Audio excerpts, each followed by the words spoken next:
నా ఫ్రెండ్ ఒకడు ఉన్నాడు సార్. ఆడి దగ్గర 7 క్రెడిట్ కార్డులు ఉన్నాయి.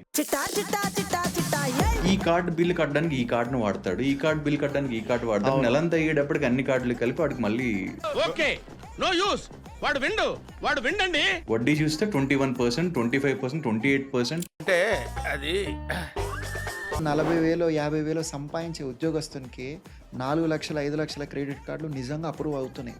మా కర్మ అది గుంజుతాడు క్రెడిట్ కార్డ్ని, వాడు యూజ్ చేస్తాడు, అయితే మినిమం డ్యూలు కడతాడు. ఇది మళ్ళీ ఇంకొక దరిద్రమైన అలవాటు. ఎందుకు? ఎందుకంటే మీరు కట్టే మినిమం డ్యూలో 45 to 50% ఆఫ్ ది అమౌంట్ ఛార్జీలకే పోతాయి. ఏం మాట్లాడుతున్నావురా? నరాలు కట్ అయిపోయింది.